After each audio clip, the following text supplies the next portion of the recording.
Viewers, আসসালামু আলাইকুম। Mukta's kitchen YouTube চ্যানেলের পক্ষ থেকে সবাইকে স্বাগতম। আপনারা সবাই কেমন আছেন? নিশ্চয়ই ভালো আছেন। আমিও আল্লাহর রহমতে ভালো আছি।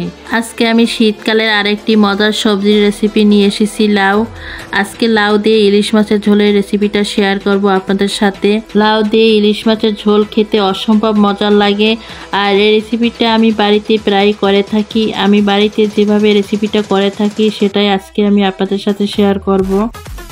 আমি লাউ দিয়ে ইলিশ মাছ রান্না করার জন্য এখানে আমি একটা কচি লাউ নিয়েছি, আর লাউটাকে আমি এভাবে করে কেটে নিয়েছি।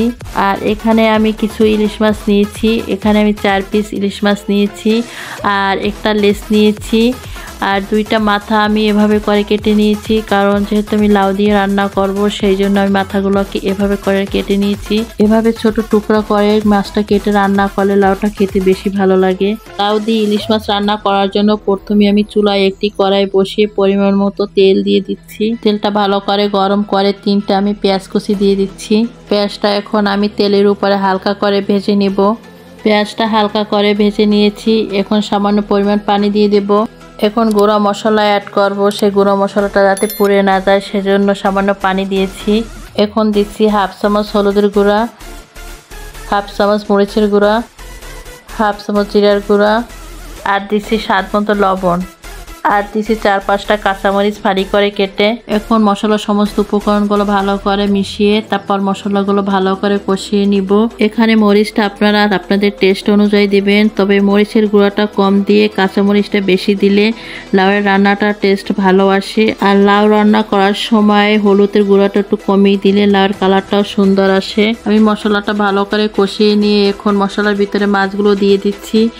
আমি মাছগুলো কষিয়ে রান্না করছি, আর এই লাউ দিয়ে ইলিশ মাছ কষিয়ে রান্না করলেই ভালো লাগে খেতে, আর টেস্টটাও ভালো আসে। মাছগুলো মশলার সাথে ভালো করে মিশিয়ে দিয়ে এখন আমি ঢাকনা দিয়ে রান্না করে নিচ্ছি। 2-3 মিনিট মাছটা আমি ঢাকনা দিয়ে ভালো করে কষিয়ে নিয়েছি। মশলার সাথে মাছগুলো ভালো করে কষিয়ে নিয়েছি, এখন মশলা থেকে মাছগুলো তুলে নেব। আমি লাউ দিয়ে এভাবে ইলিশ মাছ কষিয়ে রান্না করি, তবে আপনারা চাইলে মাছের মাথা, লেজ মাছগুলো ভেজে তারপর রান্না করতে পারেন। আমি সব মাছগুলো তুলে নিয়েছি মশলা থেকে। এখন আগ থেকে কেটে রাখা লাউ দিয়ে দিচ্ছি। লাউটা দিয়ে আমি মশলার সাথে খুব ভালো করে মিশিয়ে নেব। আমি লাউটা দিয়ে মশলার সাথে ভালো করে মিশিয়ে নিয়েছি। এখন আমি লাউটা ঢেকে 5 মিনিটের জন্য কষিয়ে নেব। 5 মিনিট পর আমি ঢাকনাটা তুলে নিয়েছি। এখন আমি ভালো করে লাউটা আবারও নেড়েচেড়ে দিব। লাউটা দেওয়ার পর লাউ থেকে অনেক পানি বের হয়েছে, এই পানিটা দিয়ে আমি লাউটা কষিয়ে নিব। আমি লাউটা ভালো করে নেড়েচেড়ে আবারও 2-1 মিনিটের জন্য ঢাকনা দিয়ে কষিয়ে নেব। আমি লাউটা আরও 2-1 মিনিট ভালো করে কষিয়ে নিচ্ছি। লাউটা ভালো করে কষিয়ে এখন এই পর্যায়ে আমি ঝোলের জন্য পানি অ্যাড করব। আমি ঝোলের জন্য পরিমাণ মতো পানি অ্যাড করেছি। আপনারা আপনাদের লাউয়ের পরিমাণ বুঝে আর যে পরিমাণ ঝোল খাবেন সেই পরিমাণে পানি অ্যাড করবেন। এখন আমি ঝোলের সাথে লাউটা ভালো করে মিশিয়ে নিচ্ছি। লাউয়ের সাথে ঝোলটা ভালো করে মিশিয়ে এখন আমি ঢাকনা দিয়ে ঝোলটা ভালো করে ফুটিয়ে নিব। ঢাকনা দিয়ে আমি ঝোলটা ভালো করে ফুটিয়ে নিয়েছি।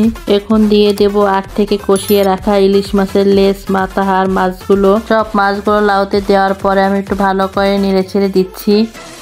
মাছগুলো দেওয়ার পরে ঢাকনা দিয়ে ঢেকে রান্না করে নেব লাউটা ভালো করে সিদ্ধ না হওয়া পর্যন্ত।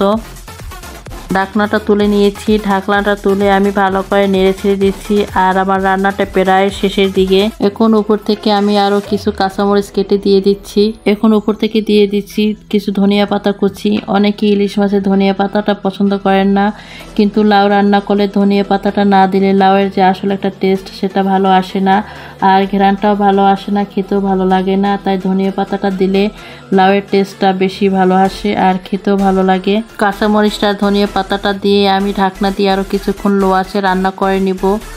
আমি কিছুক্ষণ পর ঢাকনাটা তুলে নিয়েছি। রান্না হয়ে গেল লাউ দিয়ে ইলিশ মাছের অসাধারণ মজার রেসিপি। এটা এখন আমি চুলা থেকে নামিয়ে গরম গরম পরিবেশন করে নিব।